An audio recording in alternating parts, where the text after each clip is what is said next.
A very good evening to you and welcome to ATN Global News. Let's take a look at the headlines. Suspected gunmen kill 2 policemen. Gunmen kill 19-year-old after 17 million naira ransom. Falana falls treason charges against protesters. NMPCL sells fuel at 855 naira per litre. Russian missiles kill 41 persons in Ukraine. Osime to arrive Super Eagles camp on Thursday.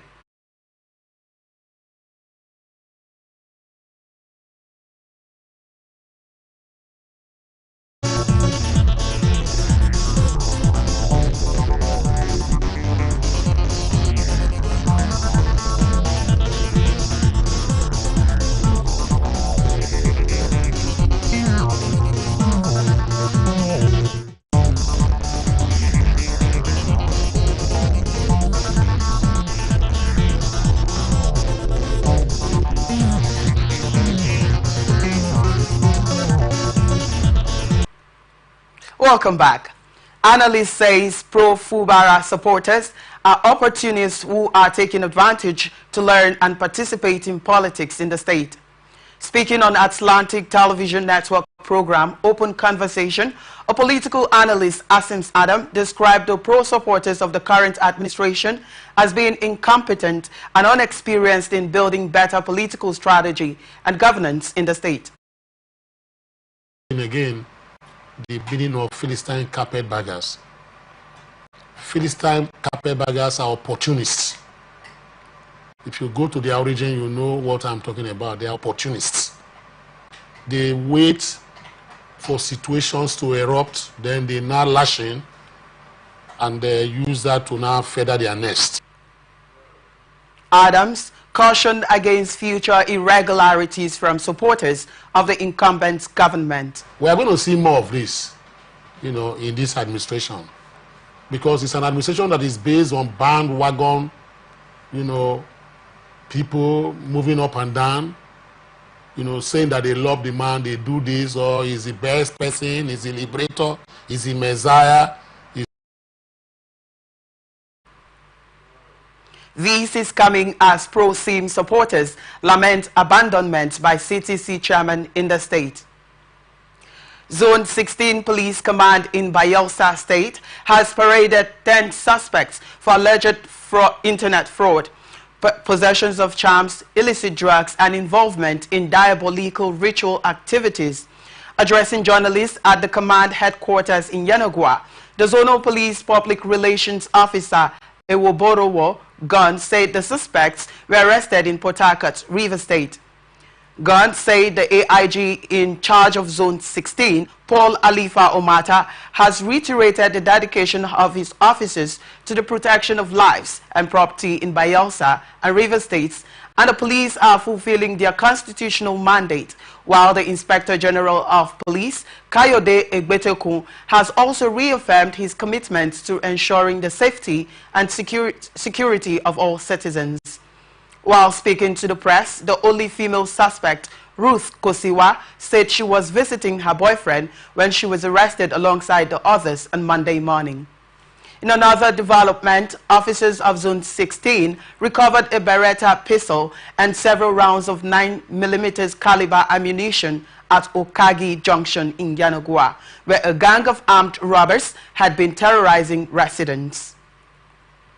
Suspected gunmen have shot dead 2 mobile policemen in their attempt to kidnap Christy Uroye, wife of the member representing Warri South Constituency in Constituency 1 in the Delta State House of Assembly. Honorable Augustine Uroye, the incident occurred along Okoloba Junction, Efurun Uvie local government area, and the lawmaker's wife is receiving treatment in an undisclosed hospital within the area. The attempt to abduct the victim failed as the vehicle brought by the hoodlums developed a fault as they tried to whisk her away. Delta State Police Public Relations Officer SP Bright Edafe is yet to confirm the incident. Meanwhile, a human rights activist, Derek Orise Motoshan Agbere, in a statement said insecurity is now making a U-turn against the political class and their wards. Akwa Ibom State civil servants have described as disturbing the perceived silence of Governor Umoino over the implementation of the new minimum wage of 70,000 naira in the state and vowed to embark on industrial action if the state government remained silent and refused to do the needful. One of the workers at the Nkanga Secretariat, who pleaded anonymity, said they were getting more worried as the governor seemed not to be in a hurry to make any pronouncement on the matter.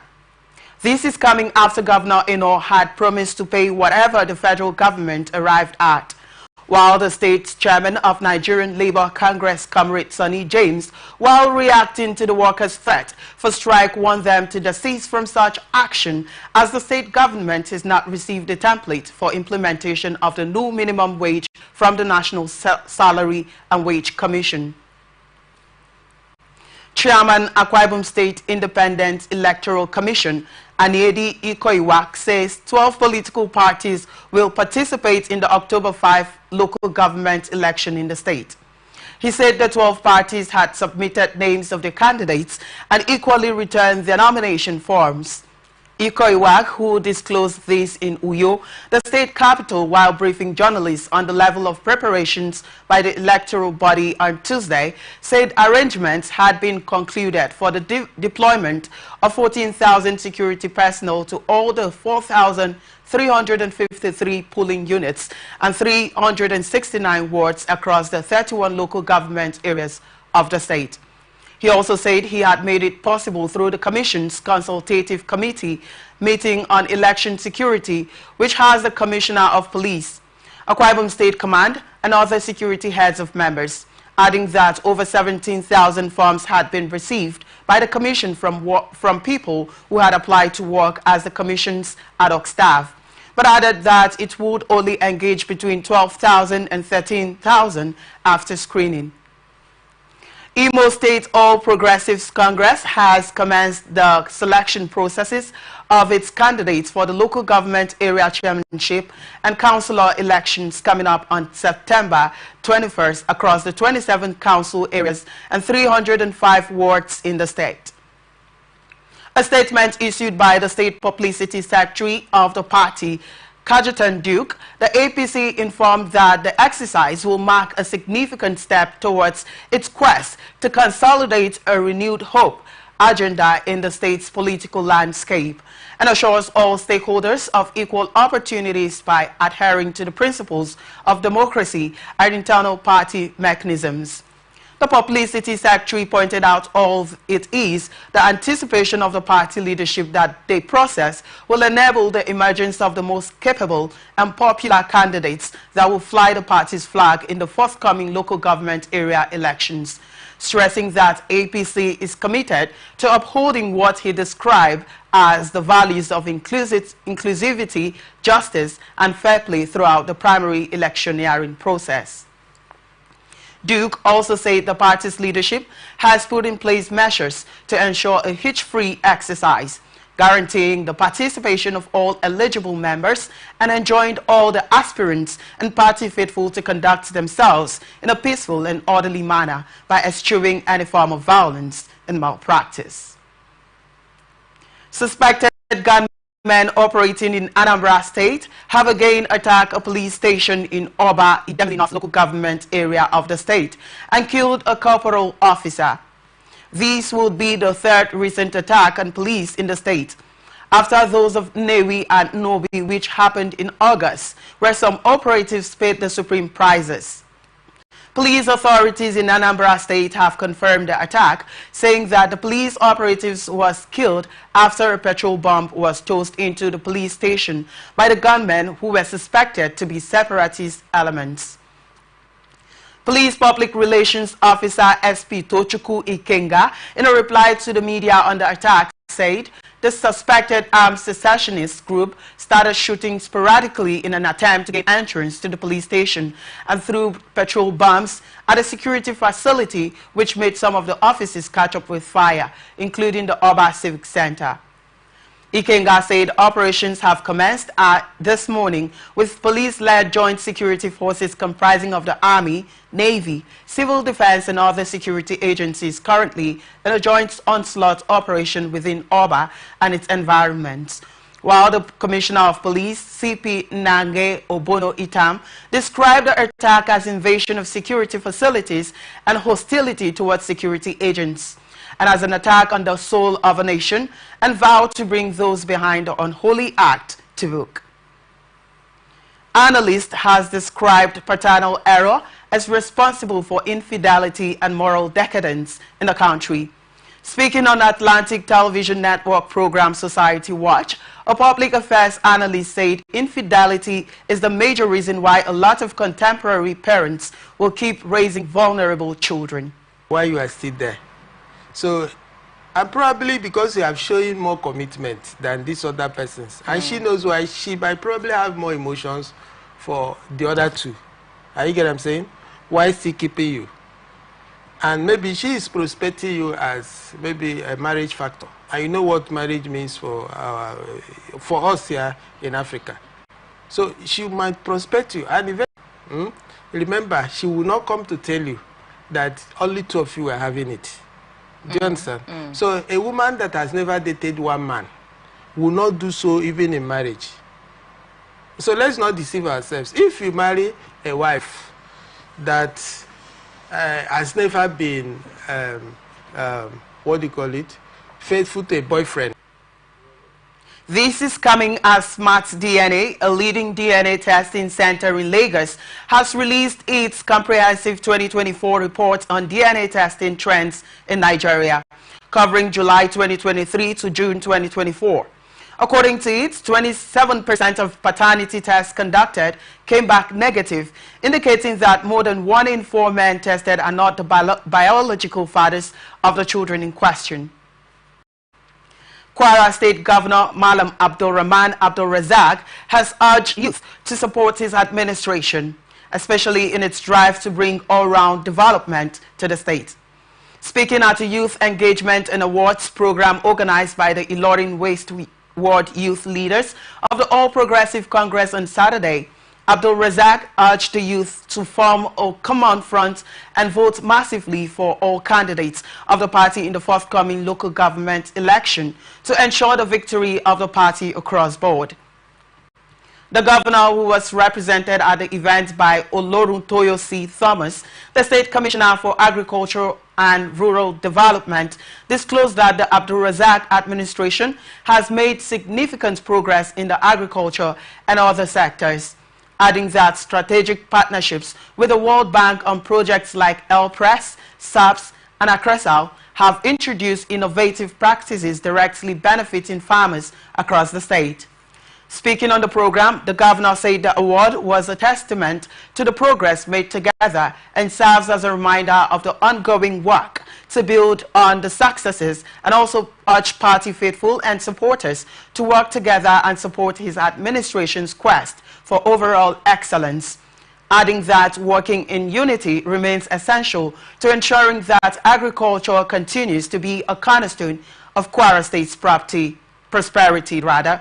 The coordinator of the group, Comrade Mashoud Salman, while reflecting on the remarkable achievements that have been made possible under the visionary leadership of Abdul Razak, stressed on the governor's dedication to advancing infrastructural development, promoting education, enhancing healthcare services, and fostering economic growth as undoubtedly propelled the state towards a brighter future.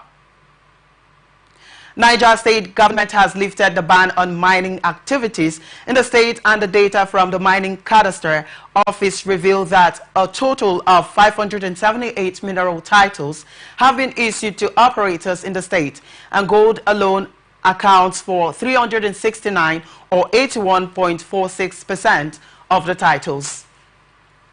The acting governor, Yakubu Garba, who disclosed this while inaugurating the task force to tackle illegal mining across the state, outlined the conditions for the mining companies to operate in the state, and also directing that the companies must approach the State Ministry of Mineral Resources for profiling to curb insecurity and reduce revenue losses. Garba said the profiling process will enable the state government to keep track of mining activities to also ensure compliance with regulations and prevent illegal mining. In a statement lifting the ban, Garba said government has suspended the ban on mining activities and will address the issue of banditry in the state and also reduce revenue losses, adding that the profiling process will enable the state government to keep track of mining activities as well as ensure compliance with regulations and prevent illegal mining. The state government had attributed the heightening banditry in the affected areas to mining activities, which it said informed the ban a year ago. 19-year-old Nigerian student Anas Zubairu has been murdered by suspected kidnappers in Lafia local government area of Nasarawa State. Despite his family paying a ransom of 17 million naira for his release. Zubairu, a student at a Moroccan university, was home for the holidays and visiting his family in the project quarters area when he was abducted last Friday evening around 6 p.m. According to reports, the young man had just parked his car and was securing the gate when the assailants, who had been hiding nearby, shot him in the left shoulder before taking him to an undisclosed location. A close relative who spoke on condition of anonymity revealed that the kidnappers contacted the family 5 days after the abduction, demanding a ransom of 30 million naira. After negotiations, the amount was reduced to 17 million naira, which the family managed to raise and pay. Despite paying the ransom, the family received the devastating news 2 days later that Zubairu had been killed. The kidnappers seized all communication after the ransom was paid and later informed the family of his death early on Sunday morning. And when contacted for confirmation, the police public relations officer for Nasarawa State, DSP Rahman Nansel, said investigation is ongoing. Kaduna State government has launched a health insurance scheme for pensioners in the state. The scheme is a partnership between the Kaduna State Contributory Health Management Authority and the state chapter of the Nigerian Union of Pensioners. Speaking at the launch, the Commissioner for Health, Umar Ahmed, said the scheme was designed to provide comprehensive and affordable health care coverage to pensioners to reduce the financial burden of medical expenses, commended Governor Uba Sani for his commitment to the scheme and the welfare of pensioners in the state. Ahmed stressed that the partnership between Kachma and the Nigerian Union of Pensioners was a strategic initiative that aligned with the state's vision of universal health coverage for all residents and encourage other organizations to follow suit and engage in similar partnerships that prioritize the health and welfare of the people.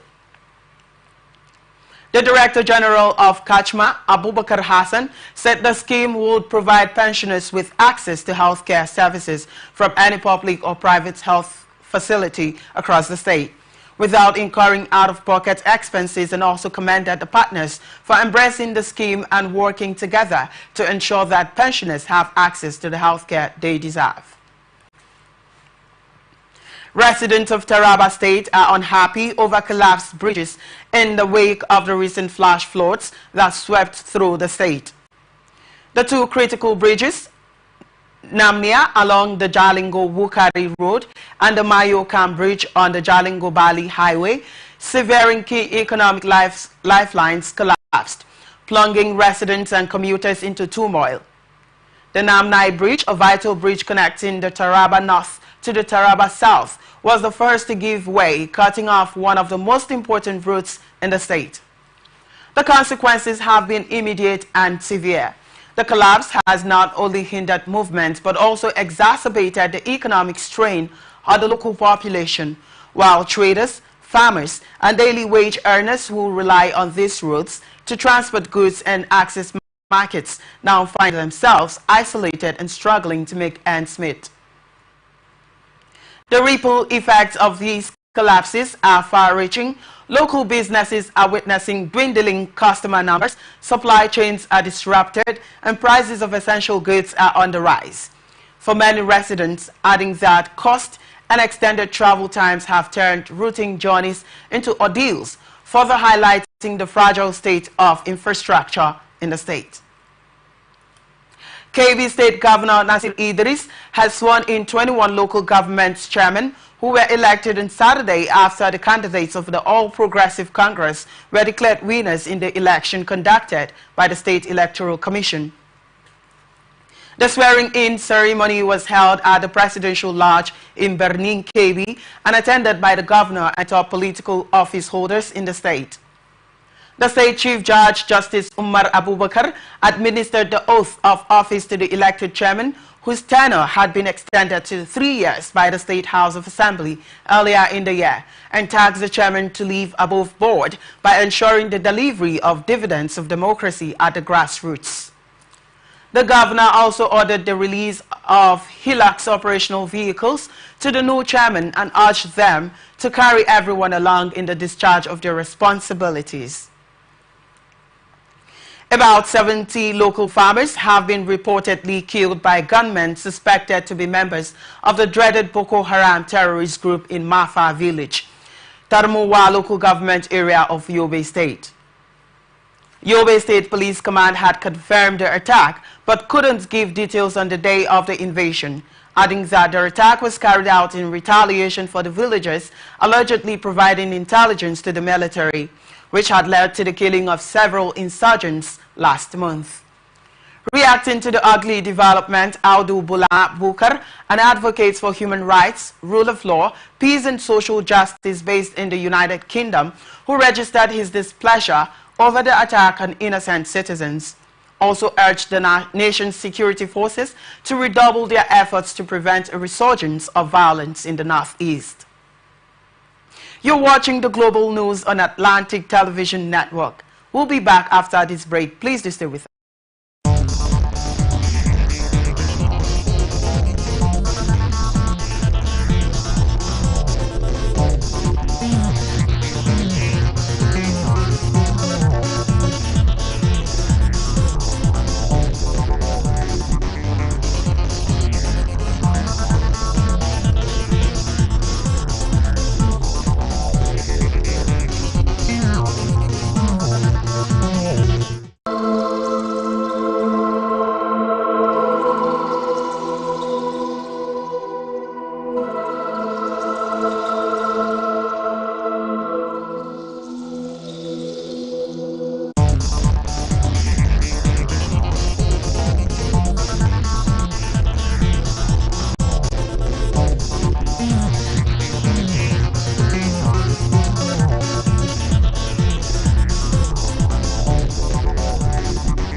Welcome back. This is the Global News on Atlantic Television Network. Now to the rest of our stories.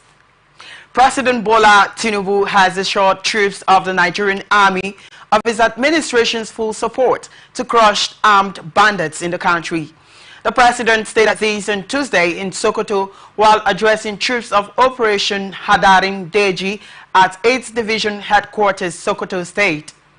Represented by the Minister of State for Defense, Bello Matawale, who was accompanied by the Chief of Defense Staff, General Christopher Musa, said the President is very concerned about the security of the country and also addressed troops, encouraging them not to be distracted by the recent happening in the state, apparently referring to the killing of 4 soldiers and the burning of 2 MRAPs by the Bello Torjis-led bandits. The minister also visited wounded soldiers injured in the line of action at a hospital where he assured them that the federal government is together with them in their trying times. Independent Broadcasters Association of Nigeria has elected into its council Dr. Chinyere Igwe as the South-South chairman. The appointment was made during its emergency extraordinary general meeting held on Friday, August the 30th, 2024, with renewed commitment towards the revival and development of the nation's broadcast industry, which is currently facing significant challenges. John Momo was also elected as the Board of Trustee Chairman and Alhaji Ahmed Tijani Ramalan as Executive Committee Chairman, as well as others.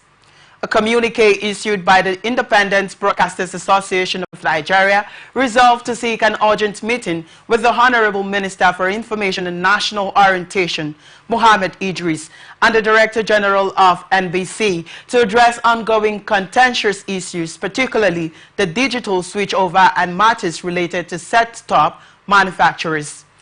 The association also expressed serious concerns regarding the controversial 2.5% levy at source being demanded by NBC from broadcasters, urging the Commission to exercise restraint in implementing this levy during these critical times, and stressed its commitment to protecting its members and called for an immediate review of the NBC code by all stakeholders. The association resolved to engage with the Director General of NBC on the broader implications of recent regulatory actions, particularly in light of the country's current economic challenges, which many perceive as amounting to double taxation, and cautioned that it might be compelled to seek judicial interpretation of the NBC code, which it believes conflicts with the Nigerian Constitution. Renowned human rights lawyer and senior advocate of Nigeria, Femi Falana, has condemned the increasing use of treason charges against protesters in the country. Falana disclosed these at a two-day international anti-corruption and climate change conference in Abuja. This comes after the federal government arraigned 10 leaders and organizers of #EndBadGovernance protests, which took place from 1st to 10th of August 2024. And the protesters, who have been accused of treason, among other charges, appeared before Justice Emeka Nwite of the Federal High Court in Abuja. While the accused face serious allegations including treason, attempts to destabilize the country, intimidation of the president, and the destruction of some government properties in Kano. The #EndBadGovernance protest, which garnered widespread attention in August, were part of a larger movement demanding accountability and reforms in Nigeria's government. Falana, who had a long history of defending individuals accused of treason, assured the public that there is no cause for alarm, as he had already begun taking up the latest case and intends to advise the government, particularly President Bola Tinubu, to instruct the police to withdraw the charges. Justice Emeka Nwite of the Federal High Court in Abuja has ordered the remand of whistleblower Isaac Bristol Tamuno Bifiri, also known as Pidum, in Kuje Correctional Facility. Pidum was arraigned on Tuesday on a 9-count charge brought against him by the Inspector General of Police on alleged money laundering, cybercrime, and unlawful obtaining, retaining, and disseminating classified secret documents, and has pleaded not guilty to all the charges leveled against him. After taking his plea, the defendant's counsel, Deji Adeonju, applied for bail, which was objected by the prosecution's counsel. And after listening to the submissions of the lawyers in the suit, Justice Nwite adjourned till September 23rd to rule on the bail application of the defendant, while ordering he be remanded in Kuje Correctional Center. In the charge, Pidum was accused of mobilizing and soliciting support to unduly compel the government to act or abstain from certain acts through the #EndBadGovernance protest, false money laundering allegations against President Bola Tinubu, and unlawfully obtaining, retaining, and disseminating classified secret documents in contravention of the Official Secret Act of 1962. In the money laundering allegations brought against him, the police claimed that the funds Pidum obtained were derived from unlawful activities, while the 9th charge on the court's document accused Pidum of tampering with evidence by destroying his Techno Phantom X phone and attempting to flush it down the water system of the hotel where he was arrested. Inter-Party Advisory Council has proposed an amendment to the 2022 Electoral Act that will mandate the Independent National Electoral Commission to conduct the presidential governorship, National Assembly, and State Assembly elections on a single day. This proposed change comes in response to long-standing concerns about the cost-effectiveness and logistical challenges of the current staggered election system. This was disclosed at a stakeholders meeting between political parties and the joint committees of both chambers of the National Assembly under the Independent National Electoral Commission, adding that experiences prolonged shutdowns during the staggered election periods, disrupting economic and academic activities. The body also stressed on the logistical challenges of conducting elections across Nigeria over multiple days, adding that the approach would enhance the efficiency and integrity of the electoral process by reducing the chances of electoral manipulation and safeguarding voters' rights. It stated that while the 2022 Electoral Act introduced several positive reforms, it had also been criticized for its shortcomings, and among the key issues highlighted by IPAC and other stakeholders were the absence of clear provisions for electronic transmission of results, inadequate clarity on the role of technology in elections, as well as insufficient safeguards against electoral manipulation. 2023 Labour Party presidential candidate Peter Obi has named one of his former spokesman, Tanko Yunusa, as the interim national coordinator of Obedience Movement worldwide. Obi said Yunusa was chosen to occupy the position after a consensus agreement that it should be zoned to the north. Speaking during an X-Space engagement, the former Anambra State governor said Yunusa's appointment was part of efforts to lay a foundation that would include members of the movement in the Labour Party structure at all levels. Chairman of the Coalition of Northern Groups Committee on Security, Bashir Yusuf Ibrahim, led a delegation to the Gombe State Government House, where they presented a security report to Governor Muhammadu Yahaya, who also serves as chairman of the Northern States Governors Forum. Northern States Governors Forum comprises 19 governors of the North, and the report is a culmination of the committee's engagement with stakeholders between January 24 and 25, 2024. According to Yusuf Ibrahim, the report highlights the need for collaborative efforts to tackle insecurity in the region, as individual states' separate approaches have been ineffective, adding that insecurity persists because states tackle it separately and perpetrators flee to other states when chased, and called for collaboration and a unified strategy. Governor Yahaya acknowledged the region's challenges, stressing that the North's significance makes it imperative to address insecurity, and commended the committee's efforts and assured them that their recommendations will be implemented. Managing Director of the National Hydroelectric Power Producing Areas Development Commission, Abubakar Sadiq Yelwa, has raised the alarm over the threat that the current flooding in the country poses to President Bola Tinubu's food security program. He said the 2024 massive flood has affected most of the hyperdeck states and washed away thousands of farmland while displacing thousands of farmers in the states. Sadiq Yelwa, who disclosed this during a press conference on the 2024 flood situation in N Hyperdeck affected communities in Mina, Niger State, where he called on the federal government to declare a state of emergency on floods, especially in N Hyperdeck's member states. And the incidents are mainly attributed to natural causes and conditions because of human activities.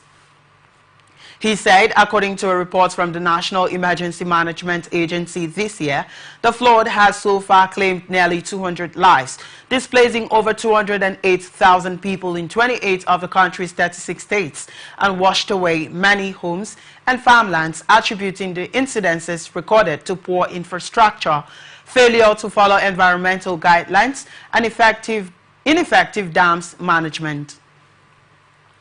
He also said 80% of the worst hit states are hyperdeck member states as a result of their location and electricity generation activities taking place in these states, while the increasing frequency and severity of floods, which have caused significant disruptions to lives, property, and economic activities in the affected areas, makes it pertinent to address the press conference to further draw the attention of relevant stakeholders to the situation and plights of their communities, as reports indicated that the situation could get worse in coming days.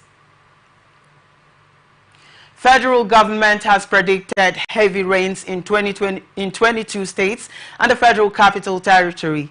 The two predictions were issued separately by the National Flood Early Warning Systems Center of the Federal Ministry of Environment.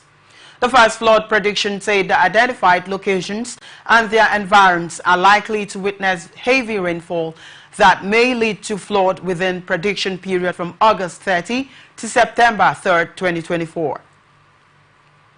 In addition to the earlier forecast of 25th August 2024, the ministry predicted other locations and their environs are likely to witness heavy rainfall that may lead to flood from September 2nd to 3rd, 2024.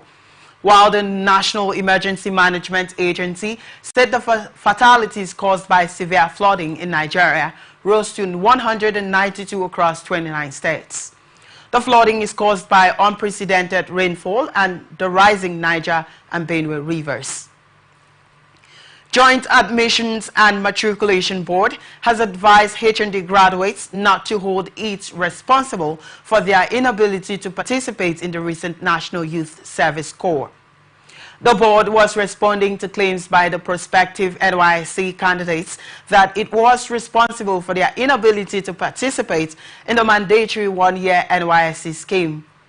Spokesman Fabian Benjamin said it is important to emphasize that JAMB has no involvement, authority or control over the admissions process for HND candidates, adding that the board shall not be responsible for examinations or any other selective processes for postgraduate courses or any other courses offered by tertiary institutions. He advised the public is urged to disregard the accusations labeled against the board as it has no mandate on such matters. Expert has stressed on the need for the respect of fundamental human rights in correctional facilities across the country. Speaking on Atlantic Television Network program Atlantic Blowout, a development analyst, Magnus Edo, cautions medical personnel in Nigeria's correctional centers to guard against taking laws into hands in the course of their service. You can mention any email that this. There are times they make politicians do that mostly. They can mention any email that doesn't exist. Sometimes they have issue with their leg, but they are bandaged at the end. His wife has actually been complaining about his health ever since the arrest. Has been taken. So yes. Magnus Edo expressed satisfaction on the medical capacity in correctional centers across the country. The medical doctors in that Kuje prison should come up with a report that actually what this man is talking about is a concern. Again, if Nigerians, if they want to punish you, which I don't expect that kind of. This is coming after Binance executive complained of worsening health at Kuje prison. The detained Binance Holdings Limited executive Tigran Gambrian has informed the Federal High Court in Abuja that his health has deteriorated since his remand at Kuje Correctional Center due to inadequate medical care. And now we move on to business news. There are indications that Nigerians are in for harder times as the Nigerian National Petroleum Corporation Limited has increased its pump price to 855 naira per litre. This comes just as the NNPCL management admitted that it was facing a debt challenge to the tune of $6 billion from its supply chain abroad. While the prices have varied since the removal of the subsidy by the Nigerian government, and NNPCL had retained its fuel price at 617 naira per litre. A statement by its Chief Corporate Communications Officer, Olufemi Sonaye, subtly confirmed that the debt was the cause of fuel queues springing up at filling stations across the country, lamenting that it's impacting supply sustainability. There were speculations that the National Oil Company began struggling to meet fuel supply demands early this year when late PMS payments surpassed $3 billion, and the federal government had consistently debunked claims that it was still subsidizing petroleum products. Presidential candidate of the Labour Party in the 2023 presidential election, Peter Obi, has called on Nigerians to demand transparency from the Nigerian National Petroleum Company Limited.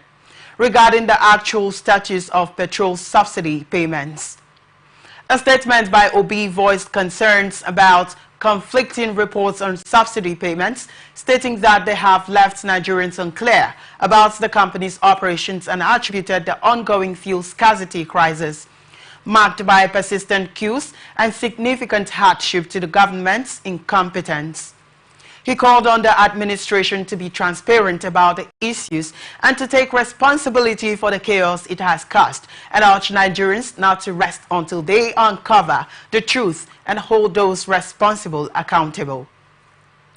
President of the Dangote Group, Aliko Dangote, says President Bola Tinubu's Naira for crude policy will slash the demand for foreign exchange forex by 40%. Dangote disclosed these on Tuesday at a press conference where he declared the commencement of the production of petrol at the Lagos-based 650,000 barrels per day facility. This is coming after, in April, the federal government said indigenous refineries could buy crude oil in Naira or dollars, while the total crude oil and condensate reserves in Nigeria increased to 37.5 billion barrels as of January 1st, with a live index of 68.01 years. Federal government, through the Debt Management Office, has declared an offer for 2 federal government of Nigeria savings bonds at 17.2 and 18.2% interest rates per annum. The DMO disclosed this in a statement in Abuja that the federal government of Nigeria savings bond offer is tailored and targeted at retail investors with guaranteed quarterly interest payment and repayment of the principal at majority.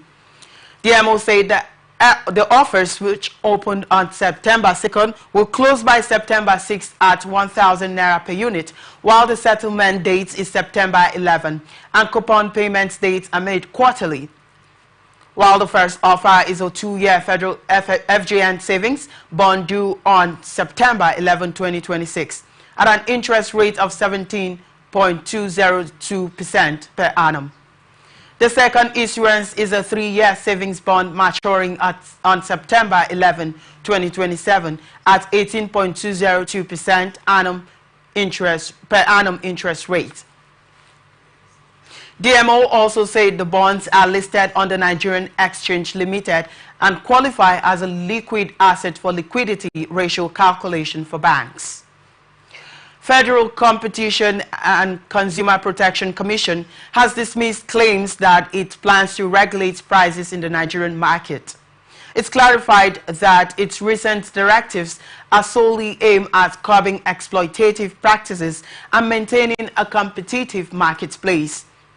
A statement by its Director of Special Duties and Strategic Communication, Ondaje Ijagu, said its role is not to control prices, but to ensure that the market operates fairly, while external factors such as foreign exchange fluctuations and the removal of fuel subsidies have significantly impacted pricing. These do not justify unfair practices that exploit consumers.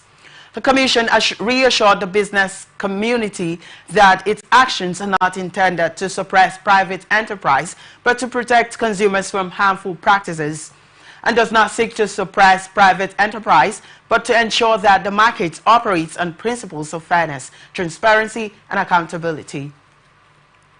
It also said on its oversight in the retail sector, the Commission remains committed to upholding the principles of fair competition and consumer protection, promising vigilant enforcement of the Federal Competition and Consumer Protection Act 2018. World Health Organization has issued antibiotics production guidelines in many countries. WHO, in a statement, issued recommendations for the safe production of antibiotics for the first time, said many active substances from pharmaceutical factories often end up in wastewater and the environment, which could promote the spread of antibiotic-resistant bacteria. World Health Organization wastewater specialized Kate Medicourt said the recommendations are aimed particularly at producers and urged the regulatory authorities to also place higher environmental requirements on the approval of pharmaceutical productions than before. It also recommended full transparency so that investors, buyers, and patients could appreciate the environmental protection efforts of pharmaceutical companies, and also advised patients to be better informed about disposing unused tablets. Binance executive Tigran Gambaryan, who is facing money laundering charges, has cried out that he is being maltreated by the Nigerian government. In a viral video posted by Symphony, Gambaryan, who was on hand crutches, lamented that the Nigerian Correctional Service staff has abandoned him on the instruction of the government. The development comes after the embattled Binance executive was arraigned on Tuesday at the Federal High Court, Abuja, while Mark Modi, SAN, had on August 28, 2024 filed for bail application for Gambaryan. However, the Economic and Financial Crimes Commission Counsel, Ekene Iheanacho, countered Gambaryan's bail application on the ground that he is not having a serious health challenge. Earlier in a statement, Gambaryan's wife, Yuki, said the situation is entirely unjust for her husband, who was unlawfully detained by the Nigerian government after being invited under pretenses for a meeting in the country. EFCC chairman was one of the stakeholders that advocated for immediate reforms in Nigeria's oil and gas industry to address the interconnected crisis of corruption and environmental degradation. The stakeholders disclosed these at the 4th International Anti-Corruption and Climate Change Conference in Abuja on Tuesday. In his address, the Executive and Financial Crimes Commission's Ola Olukoyede said the severe environmental damage in the Niger Delta, including oil spills and pollution, is largely driven by corruption, not just natural causes, adding that transparency and accountability are essential in addressing these environmental and economic crises, and called for strict adherence to laws and regulations to combat corruption in the oil industry. Also, the Minister of State for Environment, Dr. Ishaq Salako, underscored the critical importance of transparency and accountability in tackling climate change.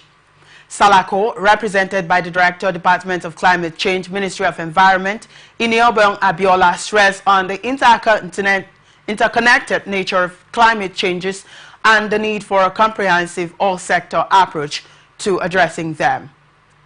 You're still watching the news on Atlantic Television Network. Up next, international tidbits. No fewer than 129 were feared killed in the Democratic Republic of Congo during an attempted prison break. Congolese Interior Minister Jacquemain Shabani, who disclosed these via his X handle, said authorities shot dead 24 inmates of the Makala prison in the capital Kinshasa, while dozens of others were suffocated or trampled to death. Shabani said some female prisoners were raped during the chaos, while at least 59 people were also injured. According to him, the number of victims is preliminary, while the police and army were able to bring the situation under control. The minister also said the property damage was considerable, while administrative buildings, the infirmary, and the food depot had been completely burned down, and prison breaks had been a frequent occurrence in the conflict-torn Central African country, where hundreds of inmates escaped together. Benjamin Netanyahu has asked for forgiveness from Israelis for failing to return 6 hostages found dead in Gaza on Saturday, as Hamas warned more could be returned to their families in shrouds if a ceasefire isn't reached. His comments came as intense street protests over his handling of negotiations entered the second night in Israel, while pressure also mounted internationally as the UK suspended some arms sales to Israel, citing a risk of equipment being used to violate international law. But Israel's prime minister struck a defiant tone, insisting its troops must control Gaza's Philadelphia corridor, a strategically important strip of land which is a sticking point in negotiations with Hamas, while thousands of Israelis took to the streets on Monday in fresh protests called by hostages' families to express their anger at Netanyahu's failure to bring home their loved ones after almost 11 months. A total of 97 hostages remain unaccounted for after being kidnapped by Hamas on 7 October last year. And Hamas said that hostages would be returned inside coffins if military pressure from Israel continues, and adding that no instructions have been given to militants guarding captives if they are approached by Israeli troops. Earlier on Monday, Israel's biggest trade union said hundreds of thousands of people had joined a general strike call to put pressure on the government to agree a Gaza ceasefire and hostage release deal with Hamas. Switzerland has reopened its embassy in the Iraqi capital, Baghdad, 33 years after closing its previous representation in the country due to the 1991 Gulf War. The Swiss Foreign Ministry disclosed this in a statement on Tuesday, saying that security situation has improved to such a degree that years of conflicts that it is now safe to again have a presence in Iraq. According to the statement, Iraq is playing an increasingly important role as a bridge builder and mediator in the Middle East. And one of the aims of the embassy is to strengthen bilateral relations, adding that its energy resources and economic diversification, Iraq offers interesting long-term export and investment opportunities for Swiss companies. School buses have incidentally ploughed into a crowd of people outside a middle school in eastern China, killing 11 parents and students. The bus ran into a group of parents and children on the side of the road, while several adults knelt over children sprawled or moving on the ground, while other people could be heard screaming in the background. The driver was being held by local police, and the cause of the incident was under investigation, while many public schools in China reopened for the new academic year this week. Deadly traffic accidents occur frequently in the country due to lax safety standards and widespread disorderly driving. And in July, police said a vehicle crashed into pedestrians in the central city of Changsha, killing 8 people and injured 5, while a 55-year-old suspect living in the area was detained pending an investigation, but it was not clear if the incident was intentional or not. Here now is ATN Sports News. Moses Simon says it is important for the Super Eagles to start their 2025 African Cup of Nations qualifying campaign with a win. The West Africans will host neighbors Benin Republic in a match day one encounter at the Godswill Akpabio International Stadium, Uyo, on Saturday. This is coming after Ghana's Ross side defeated the Super Eagles 2-1 the last time the two teams met in the 2026 FIFA World Cup qualifier in June. Victor Osimhen is expected to hit camp on Thursday for Nigeria's 2025 African Cup of Nations qualifying fixtures against Benin Republic and Rwanda on Thursday. The 25-year-old is part of Super Eagles' 23-man squad for the clash with the Cheetahs and Amavubi. Osimhen is expected to complete his loan move to Turkish Super League champions Galatasaray on Tuesday. According to a release by the Nigerian Football Federation, the striker and Udinese of Italy goalkeeper Maduka Okoye will join their teammates at 4 Points by Sheraton Hotel, based 2 days after the game against Benin Republic, while Sevilla of Spain new boy Kelechi Iheanacho is expected in camp on Wednesday. 20 players are currently in the team's camp. Inter Miami striker Luis Suarez has announced his retirement from the Uruguay national team. Suarez disclosed this in a news conference on Monday, saying he will step away from international duty after his team's FIFA World Cup qualifier against Paraguay on Friday. The former Liverpool and Barcelona forward departs as Uruguay's all-time leading scorer with 69 goals in 142 games across 17 years. Suarez made his senior debut for Uruguay in February 2007 in a 3-1 victory against Colombia. And now we move to entertainment news. Afrobeat singer Fireboy DML has declared that he's working on a joint extended play with his colleague Lil J. He made this known in Lagos. Fireboy, who recently released his eponymous 4th studio album, Ade Domala, relished working with veteran singer Lagbaja on the song Back and Forth. He said Lagbaja is the most meticulous artist he ever worked with and wished he had taken his marks off, but he wore it all throughout the time in the studio. And that's the global news for tonight. Before we go, another look at the major stories. We told you that suspected gunmen killed 2 policemen. Gunmen killed 19-year-old after 17 million naira ransom. Falana false treason charges against protesters. NMPCL sells fuel at 855 naira per litre. Russian missiles kills 41 persons in Ukraine. Osimhen to arrive Super Eagles camp on Thursday. And that's it on the global news for today. I am Victor Peter. Thank you so much for watching. You can follow us on our social media platforms, Twitter at Atlantic TV Net, Facebook and YouTube at Atlantic Television Network, Instagram at Atlantic TV Network. Peace and unity are the pathways to progress. Thank you so much for watching.